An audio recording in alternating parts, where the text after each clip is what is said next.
Good evening, everyone. Thank you again for joining us for the next installment of the Thread Speaker Series. My name is Sarah Heminger, and I am the co-founder and CEO of Thread. We are extremely excited to bring you this new forum for sharing inspiring ideas from exceptional leaders about the ways in which equity plays out across a variety of contexts, and to demonstrate the power of building relationships across lines of difference to create a more equitable social fabric. At Thread, we believe that relationships are at the heart of change, whether that's individual growth or systemic shifts or anything in between. By building intentional relationships across lines of difference, Thread believes we can break down the structural barriers that exist and build a society that recognizes the intrinsic value of each human being. With this speaker series, we are shining light on a diverse group of leaders who are models for how others can drive sustaining change through coordinated and consistent interventions in the intrapersonal, interpersonal, institutional, community, and policy domains. I'd encourage anyone who is unfamiliar with or new to Thread or wants to develop those skills and build deep connections with others in our city to visit our website at thread.org. Just a few housekeeping notes before we begin. We are coming to you from Johns Hopkins University Homewood campus. The Thread Speaker Series is an extension of an undergraduate course at Hopkins, so we do have some students with us in the room. We are glad to offer the series virtually via Zoom to the larger community. And if you'd like to ask a question, please do so in the Q&A function at the bottom of your Zoom window. We will do our best to answer questions as time allows. We hope you will join us each week for additional discussions, and you can view the upcoming speakers and register for additional events at thread.events/speakers. Today, we are grateful to be joined by an exceptional human being, advocate, author, artist, serial entrepreneur, philanthropist, and friend to Thread, Chris Wilson. Thanks for having me. You've been unbelievably generous over a very long period of time in spending your energy inside of our community and sharing your story, which I have to say, of anyone I've ever met, I have never known someone who has had as broad of a set of life experiences as you have. In reflecting, it almost seems like not just improbable, but impossible. So we'll do our best to help everyone kind of come along tonight and better understand, who you are. So just to give kind of the high level before we drop in, for those who aren't as familiar with Chris's journey, he was incarcerated for 17 years. But since then has authored an award-winning book. He has worked alongside Bernie Sanders as an advocate. He has created the Chris Wilson Foundation. He founded Barclay Investment Corporation, and he has made beautiful art, which most recently is selling at Sotheby's.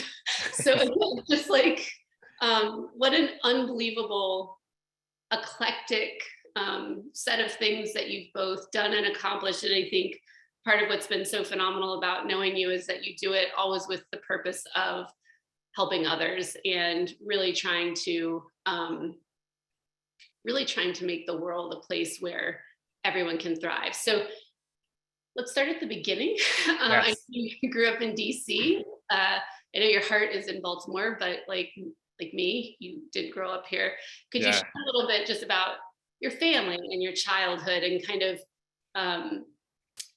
those early years that really shaped pieces of who you are today? Absolutely. Like you mentioned, I was born and raised in Washington, D.C. I grew up a very quiet child, didn't play sports. My family thought something was wrong with me. They forced me to run track for a few years, which I enjoyed, but I mostly was to myself, read a lot of books, and I was on a chess team, played the cello for a little bit during my childhood, but pretty much to myself. And in the late 80s, early 90s is when a lot of gun violence started to increase in my neighborhood because of the crack epidemic. So very quickly, I started losing friends. My mom was in an abusive relationship with a DC police officer, and he was like Denzel in Training Day, real smooth, but just a bad person. And, I started to suffer a lot of traumatic experiences, losing friends, losing some family members to gun violence, and watching my mom be abused every day by this police officer. And at some point, things escalated and people came after me, and I ended up taking a person's life. And I was 17 years old. So that was kind of the time where my life changed dramatically. It was like I was teleported to another planet. When that happened, I mean, can only imagine how you get to the point where that can happen. Yeah. Can you help folks to kind of understand a little bit more? We talk a lot about inside of our community, the intrapersonal. So what are the Right. knowledge, the attitudes, the belief, the biases that we hold, and how does that inform our decision making and how we show up in the world? Right.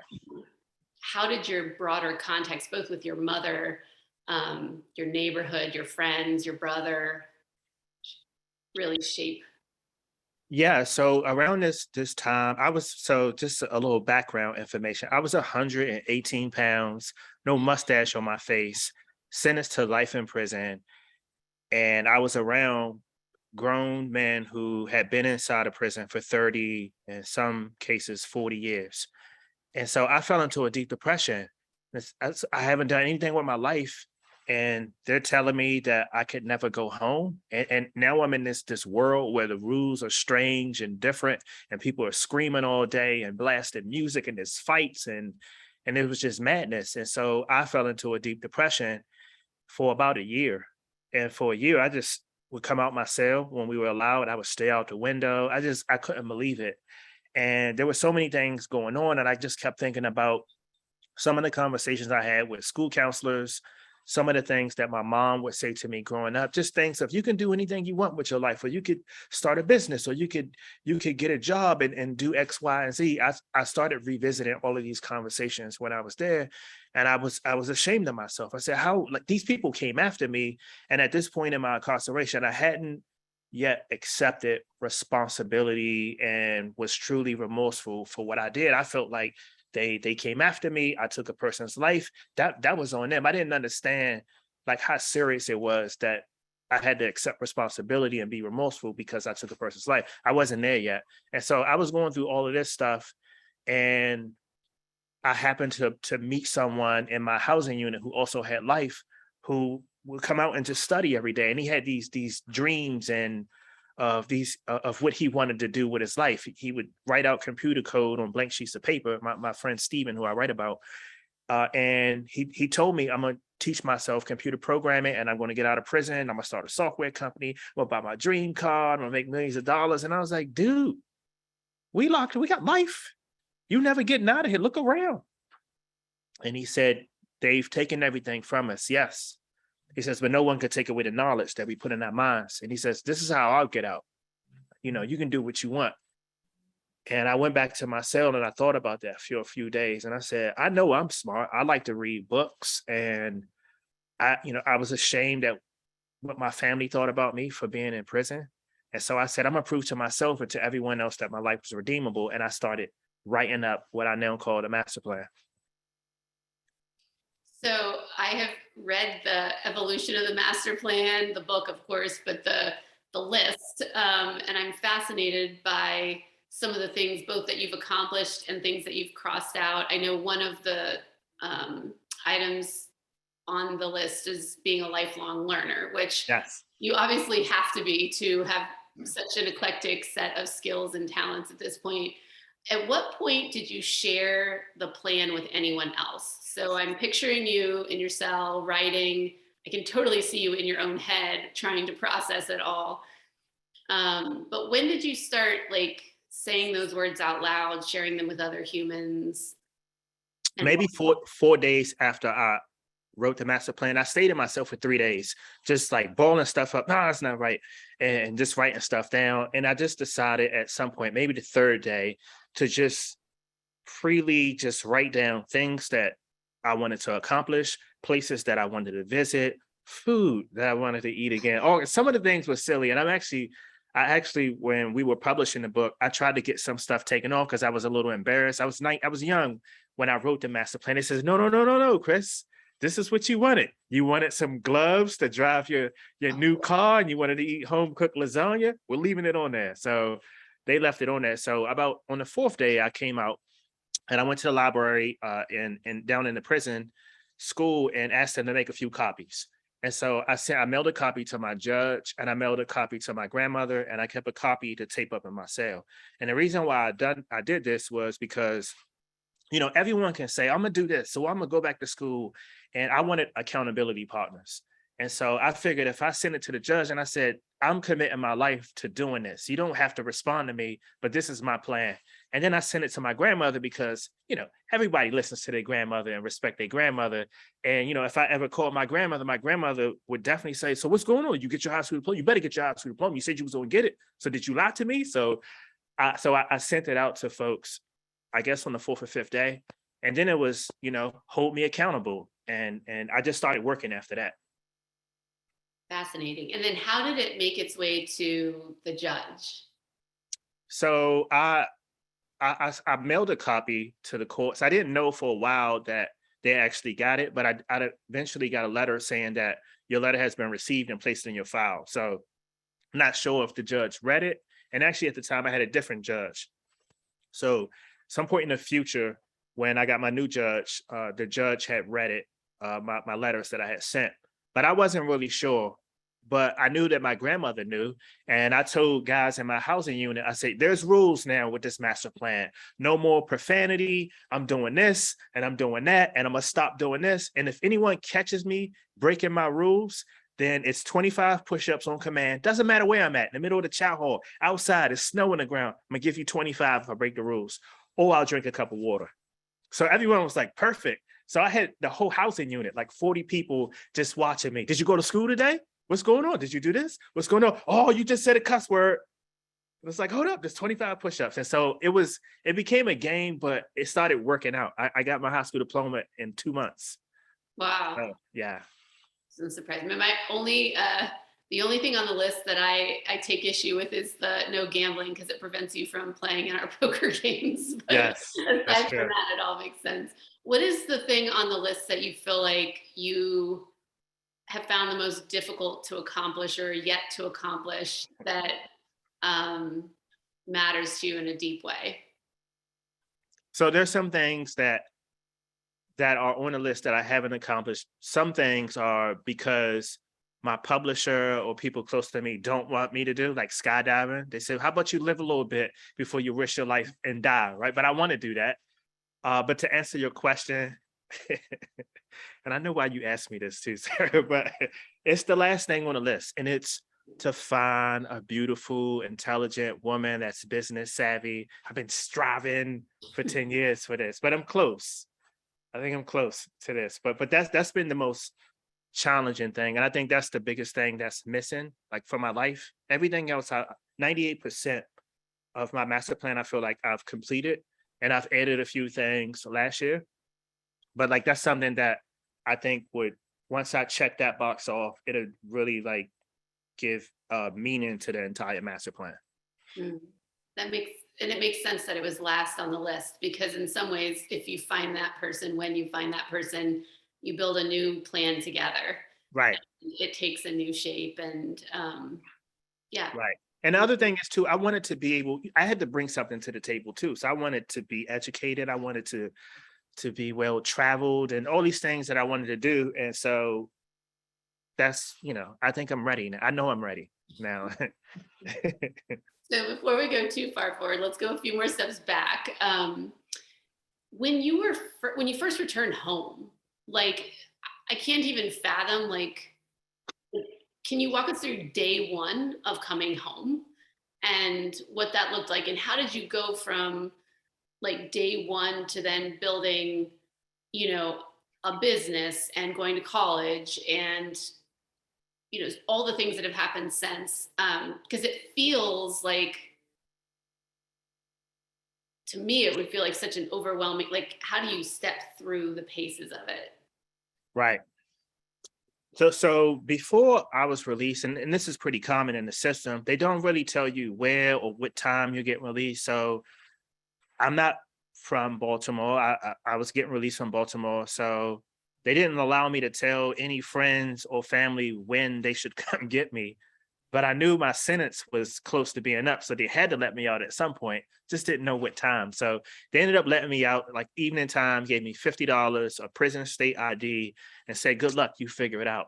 And as soon as this was downtown Baltimore, as soon as I got out, it just started pouring down, raining. And I'm just like, oh, what am I supposed to do? And so I'm running through Mount Vernon with like kind of like the clothes that you're wearing. This prison looking clothes. Like people know you just got released, right?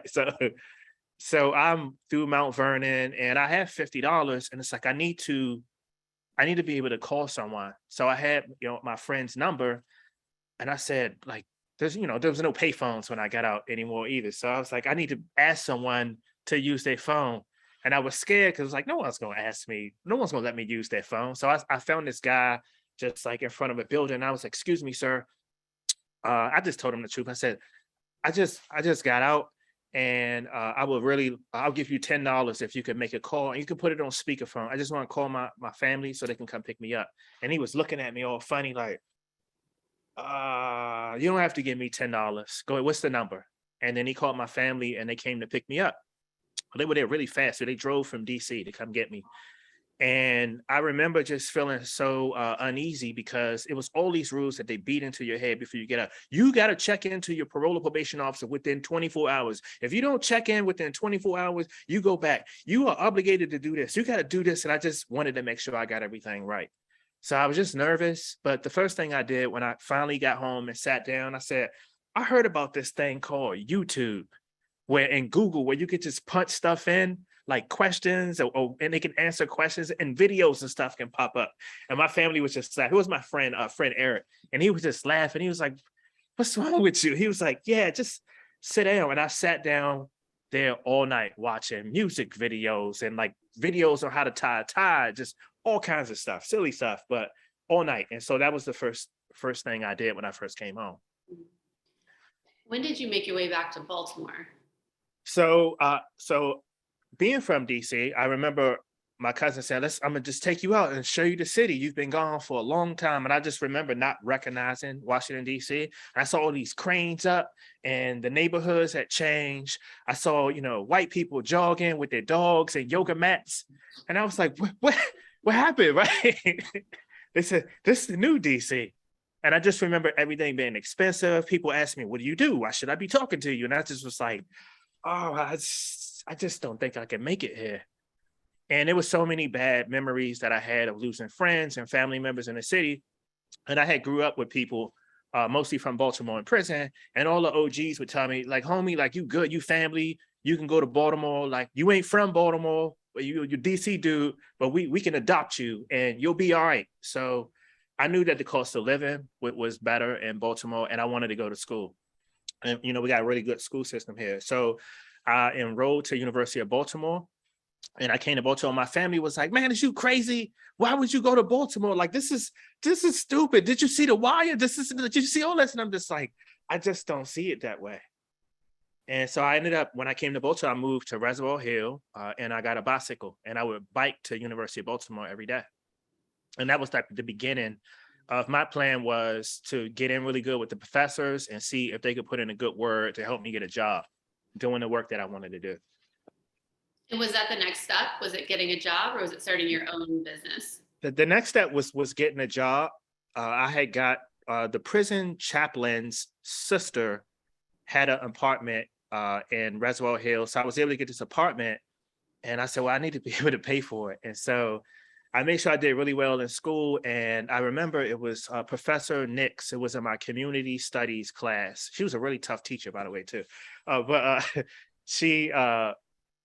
remember asking her if she can connect me with a company that I could do community work or gang mediation or something like that. And that's how I got connected with a nonprofit doing workforce development and community organizing in the Barclay neighborhood. So that was the thing that changed my life. I got this job. The first interview I had was by a person who was from Italy that spoke Italian. I speak Italian, so we started speaking Italian in the interview.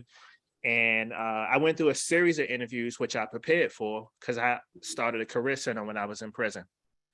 And they were asking me all these questions. And I knew the the main way how you obtain a job is through relationships. And I did my homework on the company. I did my research on the market. I had my resume tailored up. I did everything I was supposed to do. I got my clothes from Marshalls and learned how to tie my tie. I was on time, all of that stuff. And so I did everything I was supposed to do. And it took me 52 days since my release, but I was able to get a job and get healthcare. So that was really important. I'm curious. So again, we kind of have spanned talking about these 5 domains: the intrapersonal, the interpersonal, institutional, community, and policy. I'm curious, in that first few months of being home, what would have been a policy change that you feel like would have made it either more feasible for you to kind of build your life, or for those who have not been able to do what you've been able to do in the presence of a lot of structural barriers, would allow them to kind of live out their master plan? I like this question. I actually have never been asked this question. And I think most people would think the typical response would be making it easier for people coming home to get a job. And don't get me wrong, it is very important to gain employment when you come home. I mean, it's critical for you acclimating to society. But that wasn't the biggest challenge for me. And I don't think that's the biggest challenge for a lot of people. And what I think should be policy is providing therapy for people during the reentry process. And I needed emotional support. And so when I came home, I was 32 years old. I had been locked up for a big chunk of my life, almost half of my life. And I was seeing people my age who had cars, who had families, who would go on vacations, just doing regular things. And I had this urge. Most of us, when we come home, we have this urge to catch up, to kind of get stable. And sometimes that forces people to make decisions of, old friends of like, hey, you can take this pack and you can make $3,000 in just one night. You can get a car and you'd be good. Because I would be out and I would be at a lounge or something. I would see a woman and say, excuse me, is it okay for me to introduce myself to you? And I would have my $10 phone from Radio Shack. She would be like, where'd you get that phone from? Or like, where do you work? Or like, where's your car? And I just would feel bad. It's like, no, I can't deal with someone like you. You don't have anything going for yourself. And I would feel bad. I would go home and I would be mad. And my friend Eric would just try to cheer me back up. But a lot of people, and I've mentored people who came home, it's like, I'm sleeping on my mom's floor in the living room, and I see my homies doing this. And I would have to tell people all the time, the fact that you made it out, you're successful. Like, think about how it felt to be locked up in the child hall. You're home and you have to be patient. And so it was a lot of emotional challenges that I faced coming home that, I mean, eventually I started going to therapy, but I needed that support. And a lot of people need that support when you come home. The world changes fast. A lot of stuff is going on. And when people come home from prison, they expect you to just catch up instantly, get a job. And they would say stuff like, you need to get a job immediately when you come home. Oh, but you also have to come in your first month and do 2 urinalysis a week. You also have to pay for them. What employer is going to let you leave work twice a week once you get there? And how you going to pay for it when you haven't been paid yet?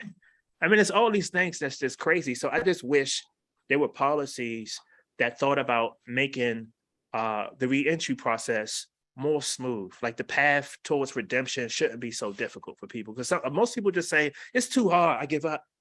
I'm gonna just go back to doing what I know to take care of my family. So I wish there was a policy that addressed that. That makes sense. I feel like, just, you mentioned this a lot in your book, but also, it seems as though you've built just a tremendous set of relationships and have folks who have really kind of both had relationships across lines of difference, but multiple lines of difference. Yeah. Who is someone that at kind of in those earliest stages that maybe was an unexpected friendship that was impactful in actually creating not so much like a path forward, but more like a sense that you belonged? It's a deep question. You're going deep, Sarah. I think I met, it's a few people, but I'm trying to think of early on. I remember, and I'm not going to say you, but you were around this time too, but I think it was Rodney Foxworth, actually. I had read some articles about him and you when I was incarcerated. And so I knew I wanted to meet him. And I didn't know how to meet him. I would go to coffee shops where I heard like the cool kids hang out. I just couldn't figure out how to meet him. But I knew he sat on the board for an organization that was in my neighborhood. So I arranged an informational interview with this organization to learn more about it. And I didn't even have to bring it up. They said, you should meet one of our board members. And they connected me with him. And we met for coffee. And I remember just talking about my ideas for community and my passion for entrepreneurship.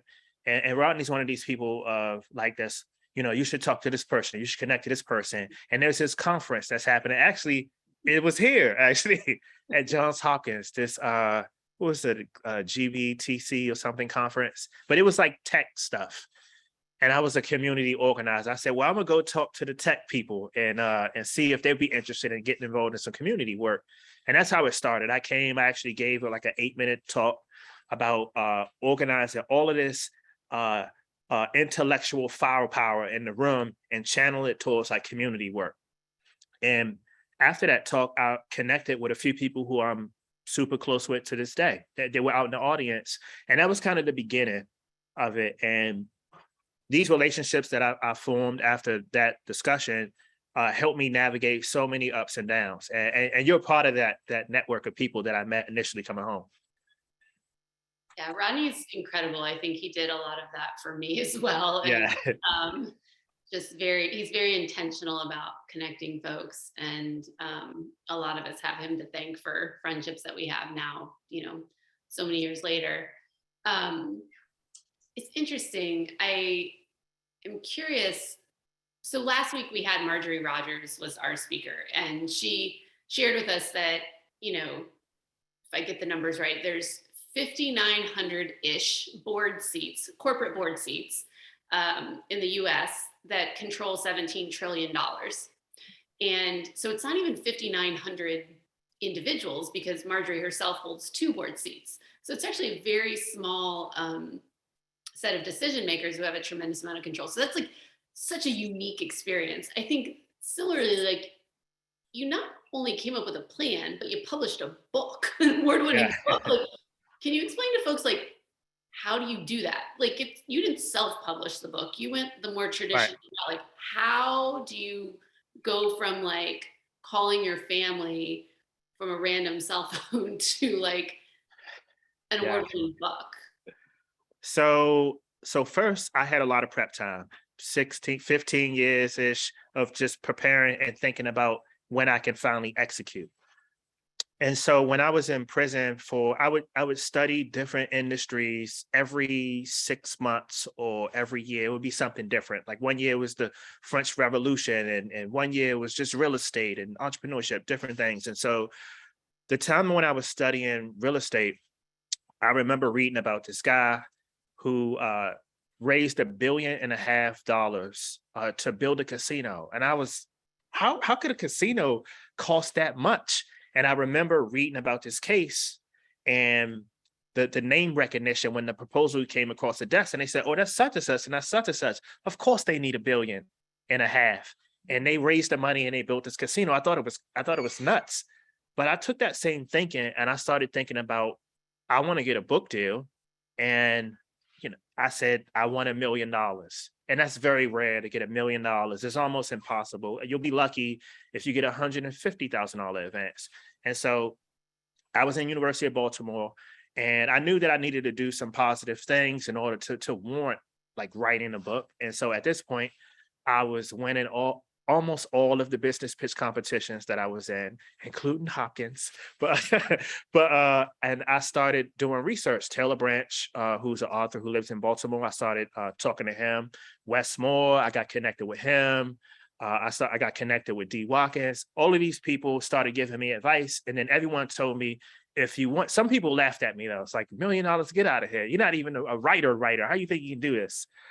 And so I had a plan that I put together, and I said, if I partner with a writer that can help me structure my writing, because I had journals, tons of journals, a writer that had recognition. And so I started catching the boat bus up to New York, and I would meet with literary agents.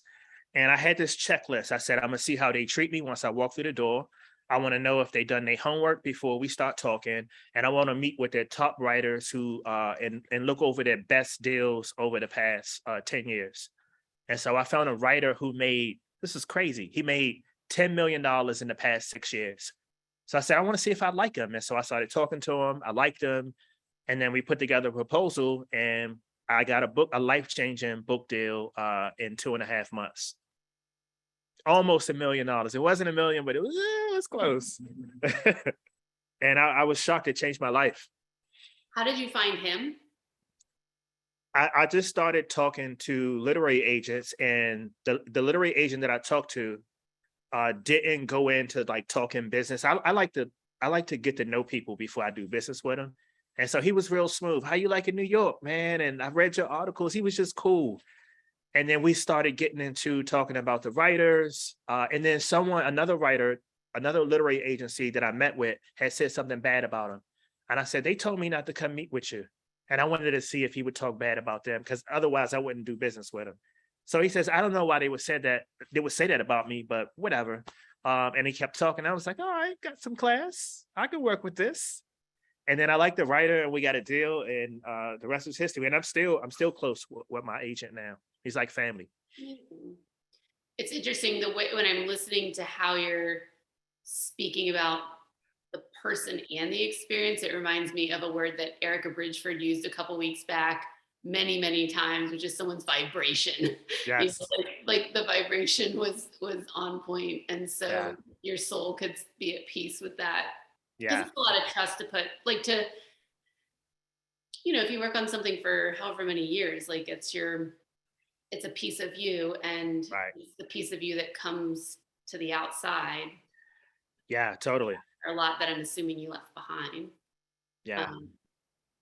It's, we had one of the things I know we've spoken a ton about, and I've been, very public about my struggles with anxiety, and I know you've been very public about your struggle with depression, and we're kind of accountability on the, like, That's right. We done been through it. That's make right. sure people are okay. I also am aware just of how much art has played a role in Yeah. that journey. And I'm like, how did you begin to paint? Like, what was the first time you remember painting? Like, who was there? Where were you? Why did you do it? Like, how did that happen? I promise you, Sarah, I think about this every single day, and I probably talk about it with a few people every single day. And so my first company was a furniture design and restoration company. So I started that 7 months after being released. A few months after that, I started Barclay Investment Corporation, which is my construction company, doing demolition, all kinds of odd jobs. You remember, like we became like a fixer for anyone, like a cat stuck in the tree. We show up, we get the cat out, we send your invoice afterwards. We were doing everything, right? And I started doing work for artists, getting art, transporting it up to New York, just doing whatever they needed. Just anyone who needed stuff done, I would do work for them. And there's one particular artist, Jeffrey Kent. I started doing work for him. And when I got finished, I would go to his studio and sit down in the corner, and he would be playing house music, and he'd just paint and just dance and painting. And I said, like, what's this piece about? And he started telling me these beautiful stories about race and about, sometimes there wasn't beautiful stories, but it was just things that I was learning. I just found it so beautiful that it became a habit. When I got off work, I would go to Jeffrey's studio in Station North and just watch him make art. So a few years after that, it was my birthday, and I had him down and for dinner, and he gave me a birthday present. He says, I'm gonna give you 5 art lessons. And I was like, dude, I don't want any art lessons. Give me some money or something for my birthday. Give me some shoes. He says, no, it's in you, man. And so I took 2 lessons out of the 5. And I remember him telling me that art is all around us all the time. We just have to see it. And he says, you need to think about things that you care about. What do you care about, Chris? And I said, criminal justice reform. He says, okay. He says, the art you need to be able to defend it. And I said, what does that mean? He says, if you're writing about something or you're painting about something, you want to do research. You want to just study everything so that you can speak about it intelligently. And I said, okay. And then he says, it also, should look good if someone's going to hang it on their wall. And then he made me go outside and he says, find a piece of trash and turn it into some art, turn it into art. And I said, Jeffrey, what are you talking about? Give me a brush and a canvas. He says, no, find something and turn it into art. So I was like, this is stupid. So I'm walking through an alley. I find a wooden pallet beside a gas station. So I grabbed the pallet and I took it home and I started researching solitary confinement.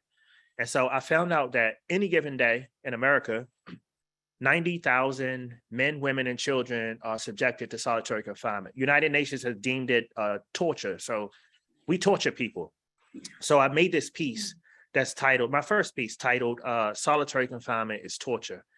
And I painted it for a couple of days and I took it back to Jeffrey and I showed it to him and he had this grimace on his face. He's just looking at it. He looked at me, he's looking at it. And I was like, what? What's he says, you painted this? I said, yeah. He says, don't ever stop painting. And I never stopped since then. That was 8 years ago.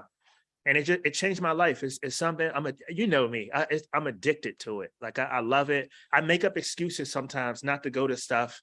And secretly I'm going home to paint. I shouldn't have said that, but it's the truth. But I love it so much. It changed my life. So you're an artist, but you also you've accomplished something that is very, very difficult to accomplish, which is you've not only created art with meaning, but that meaning has been kind of enveloped by like the broader community in terms of some of your series, like the Black Butterfly. And so just for those who may not be as familiar with some of your paintings, could you share a little bit about the inspiration behind some of them and just also the process of like art dealing, like yeah. that. And like, again, I think most people don't ever experience that world, and you've gotten very deep into it very quickly, relatively speaking, and just would love to get an inside view. Totally. So I I write about this a little bit. My entrepreneurial pursuits started as a young boy, selling candy and cutting grass. My mom instilled into me this entrepreneurial spirit and teach me stuff about the law of scarcity. And she would, get her check cash and the cash and have me pay the bills. And there was no money left over afterwards. And I was just like, I thought we were rich. So this was instilled into me. And then I also went to business school. And so once I started making art, naturally I wanted to apply some entrepreneurship towards it. But I thought it was different in the sense that, and let's take the Black Butterfly piece that I worked on, a huge painting, 64 by 84 or something like that, a huge painting. And I was doing research, and I remember reading an article by Professor Lawrence Brown, who I think was at Morgan State, Morgan State. And I remember reading this article and just being pissed off. I'm a sensitive person. I remember getting mad, and it was talking about the Black Butterfly and the white ale. And it was about Baltimore, and it was about how policies were put in place to deliberately redline and gentrify parts of Baltimore, deny certain populations access to credit to buy homes, even the way the trains traveled through the city and the way the wind blew. If it blew in the Black and poor neighborhoods, then it was okay. I mean, all this crazy stuff. The houses, and he took push pins and put markers on houses and neighborhoods who had the highest infant mortality rate, the highest lead paint poison, the people who didn't own their homes, like all of these things. And when he got finished, it was an image of a Black butterfly. And I just remember being angry about this. And then the white ale was like, all the way down in the middle of the city, Charles Street. And it was like all the people who own their houses, all the like nice areas, so-called nice areas of Baltimore. And I said, I got to do something about this. And, I feel as an artist, art could also be used as a weapon. And artists are the witnesses of what they see in the community. And it's our job. We're the truth tellers. It's our job to paint or create what we see. And so I took on the obligation of, I'm gonna take this on and I want to make a piece. I called it like a Trojan horse piece of art. Like I want to make a piece that's beautiful that you can hang on the wall, but that also has a dark and powerful story. So I made this big painting. Like I stayed in my studio for a long time, playing house music and just like dancing and working on this piece. And it sold in like 2 days for a lot of money. And a lot of people started reaching out to me to get the painting, but it had sold. I posted it and I told this story, and so many people started reaching out. I was like, man, I didn't even know that. I didn't know that this happened or like this stuff. And people started researching. I was like, oh, we still got stuff in the books. Like this was deliberate. And I say, yeah, like the challenges that we face in Baltimore, this was a plan that some people huddled up and created these challenges that we see today. And this piece told that story. And so a lot of my art tells stories like that. There's always some message behind it. But that was one of my most powerful paintings too, which we still have prints available too. But yeah. Putting it on the ground, like how did it sell for 2 days for a good amount of money? Like how does that happen? Social media. I think, social media, especially for artists, it democratizes the whole art market. I know like some gallerists are like, how do we combat with this? But I post a lot on LinkedIn and on Instagram. And really it's just, I talk about the process of like, I'm thinking about this, or my therapist told me to put this on the canvas, and I start talking about what the work's about. So people get to see start to finish. And I talk about what I hope the piece would accomplish. And people just, it's gone. It goes to a new home. And I also, people know, they make fun of me about this, that I won't just sell to anyone. And so my art is like my children. So, you won't send your child to just any school. I got to vet you, right? And it never becomes your art. You just become the caretaker of it. And so I was very deliberate on who gets my art. And so, all the cool kids in and around Baltimore have my paintings hung in their house. And so that's how I operate. And now it's all around the world. People make fun of me. You got to take Chris out and take him on dates just to get a painting from him. But yeah, I won't just sell. It's not just the money. I don't care how much money you got. It has to be a good home. Yeah. To be clear, what is behind me right now is not one of Chris's paintings. No, it's not. An Evie Grace Heminger painting. Yes. It's fascinating, actually, that you bring up social media and technology in the context of equity in terms of creating what I heard is like more equitable opportunity in terms of access to being able to actually sell and share your art with the world. Yeah. I guess if like overall net, do you view social media as something that has created more equitable outcomes broadly or less, or is it neutral? I might go with neutral. Like despite all what I just said about how I use social media from a business perspective, it's a lot of trash and it's a lot of garbage on social media. And people message me all the time. I can help you get more followers. I can help you. I'm just like, I just don't really care about that stuff. And I think we should. I think it just depends on how you use it. It could be very detrimental in how you use it. Some people stay on it too long and just like 2 hours of TikTok videos. Well, I like TikTok, but like 2 hours, I think is excessive. I think it could be harmful if you use it wrong, but I believe like most of us aren't using it right, or maybe using it too much, myself included. No, it's interesting. Like art as your addiction and social media, not as the addiction, but the tool by which to fuel it in a different way. So yeah, that resonates a lot. I want to make sure we get to talk about the Chris Wilson Foundation, because I know that is like a huge part of what is being birthed by you with you. Yes. Now, but the chat is like filling up with a ton of questions. So I'm also mindful of being able to get those out in the air. Can you share with us what the main project of the Chris Wilson Foundation, what it is you're trying to accomplish, who your partners are, and what does it look like day in and day out in terms of who is actually receiving services? Absolutely. So at a certain point, painting and traveling around the world, and as I always say, living my best life, I felt like I was moving further and further away from issues that I cared about. And what I really care about is supporting and helping people who've been impacted by the criminal justice system. I feel like this is my lifelong work and my purpose in life. And so I was moving further away from that. And I decided that I wanted to create a foundation to help address some solutions of reducing recidivism. I'm a big believer in education. I got my college degree when I was incarcerated. I did vocational shops. I learned so many skill sets when I was incarcerated. And there's science behind that. Even a little bit of education will reduce the chances of you going back to prison. So I said, well, if I could be a champion for that message, if I could help create some programming that could address that, then I'll be contributing to reducing the prison population. And so there was that. There was financial literacy and supporting art-related programs. And so what I decided to do, the first thing I decided to do was take my book and turn it into a curriculum, a course. And so I partnered with an ed tech company to create this master plan course where it starts addressing particular issues like rock bottom. What is rock bottom to you? How do you define it? Talking about trauma. What does trauma do to your body? Talking about the first steps of how do you create a master plan? How do you find accountability partners? All of these things.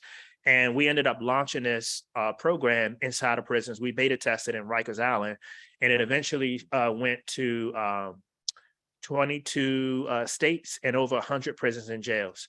And so that's been going for the past year. And then I started going into the prisons, going into Rikers Island twice a month and prisons here in Maryland and interviewing people who graduated. And so I would meet people who graduated, men and women, and they would say, I'm the next Chris Wilson. Watch when I get out, I'm going to do it better. And I'm going to do this and check my master plan out. And so I loved it. And based on the feedback that I got, we decided at the foundation that we wanted to create a 2.0 version. You don't, a version for, you don't even have to be in prison to want to create a master plan for yourself, right? So we created a more robust version that's facilitated by formerly incarcerated individuals that we train. We train them actually here in Baltimore. We have them come in from all over the country. We pay them really well. I think $50 an hour is a good wage to be working to do this work. And this is something that just launched recently a few months ago. And my goal is the purpose of the foundation, the purpose of this curriculum. I'm not coming in to save someone. I'm not telling someone what to do. I have this belief, and I've witnessed it throughout my life. There are a lot of people in prison who have been impacted by the criminal justice system. There are a lot of people in the communities here in Baltimore that have this untapped talent. I meet so many people everywhere. It's like, I'm good at this, so I always wanted to do this. I call it a switch. A lot of people have this switch, myself included. It took me at the age of 40, I'm 43 now, it took me the age of 40 to find out what my switch is.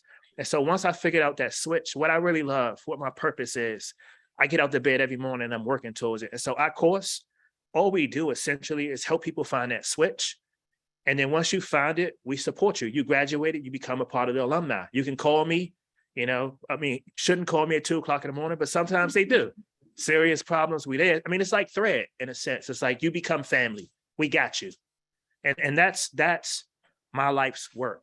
And so I make art and I do work through my foundation and I'm good. I love it.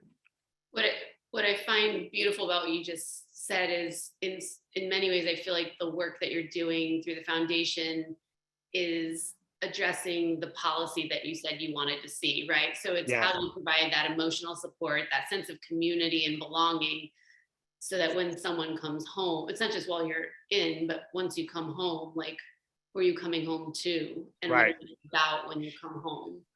Absolutely. I think that's just a huge impact. Curious about, aside from finding a business savvy woman in your master plan 2.0, what are 3 things that you're striving to either learn or grow in like the next few years? I still haven't figured out how to best take care of myself. You know me, I'm a big worrier. I still battle depression. I go to therapy. I adjust my diet. I haven't figured it out. I would really like to figure out how to not worry so much and how to deal with my depression in a productive way. So I think, I think it's a lifelong challenge that I would have to do.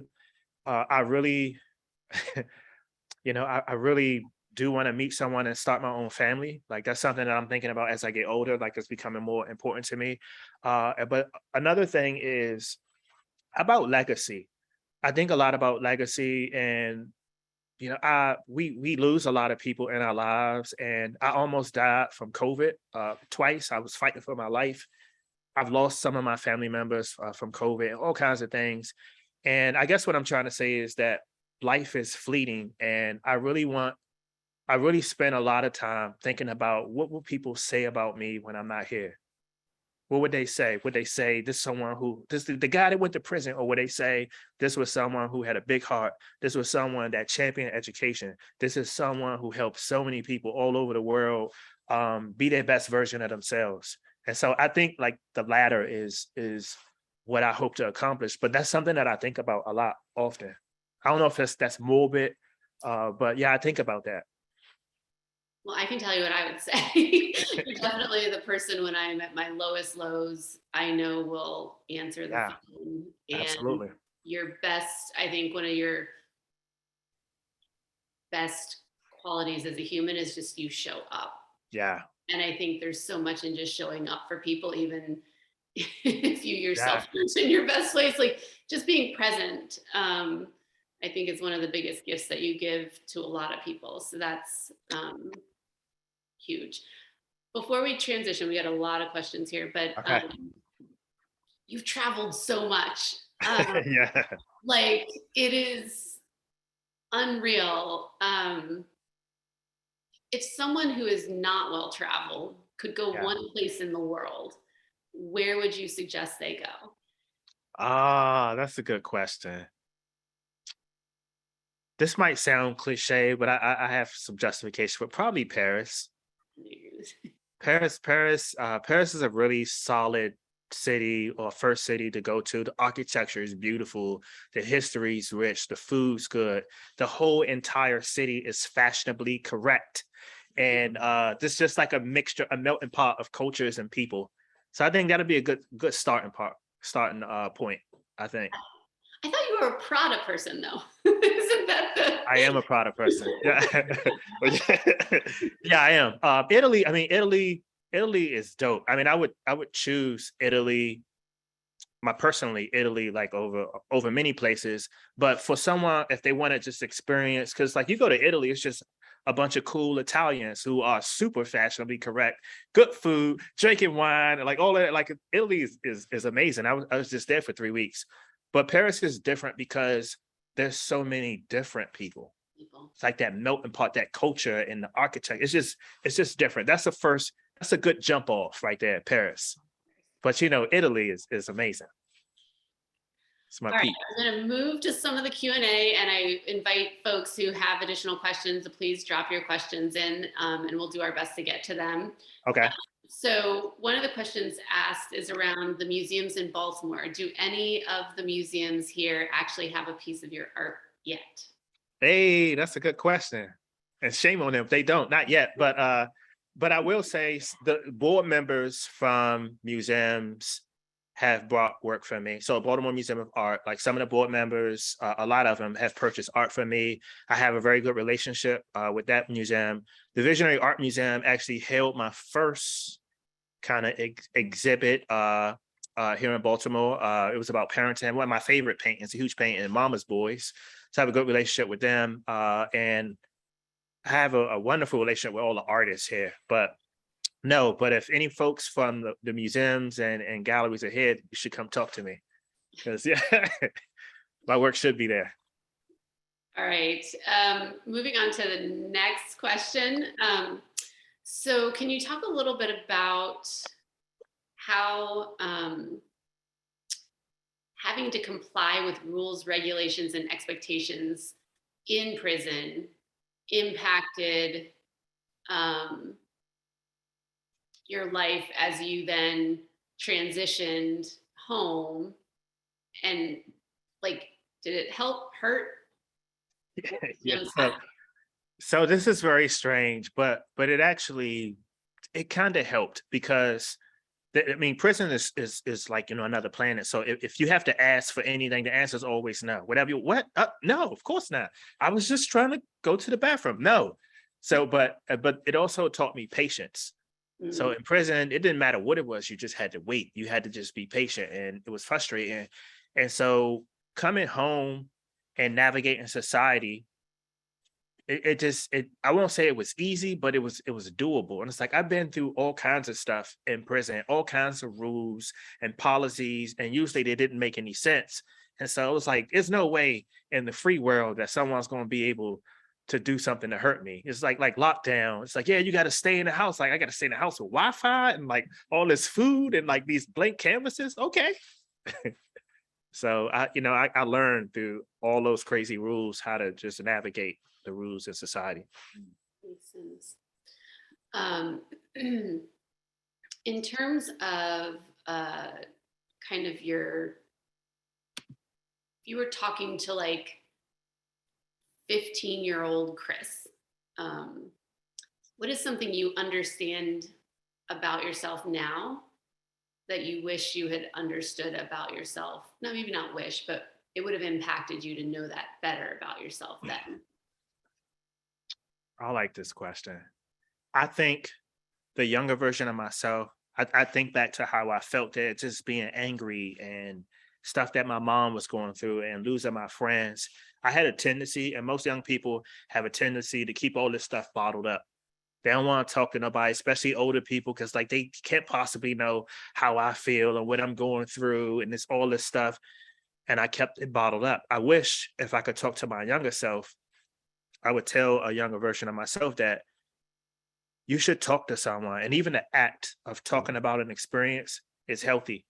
And I just wish I had the strength to just sit down with someone or find someone that I could talk to and just get this stuff out, because unfortunately I kept a lot of stuff bottled up, and it took a toll on me. And it takes a toll on a lot of people. A lot of people just, they keep it all bottled up and just feel like, what difference is it going to make me talking about it or talking to someone about it? And it's actually helpful.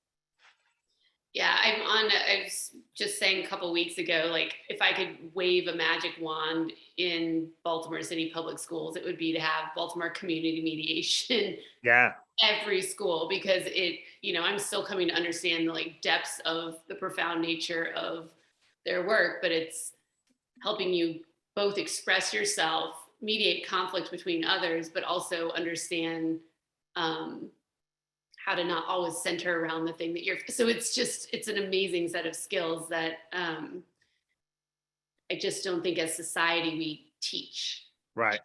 those skills. And so it's very difficult, I think, to learn them. And I can very much relate to, I grew up in an Italian family, so we talk about everything, but Yeah. Yeah. okay, sorry, I'm going back to the questions. They just keep coming in. So I'm going to read this one word for word. Uh-oh. So you just defined prison as a successful institution in rehabilitation and or education. How do you rectify that against the fact that it is still inhumane and torture?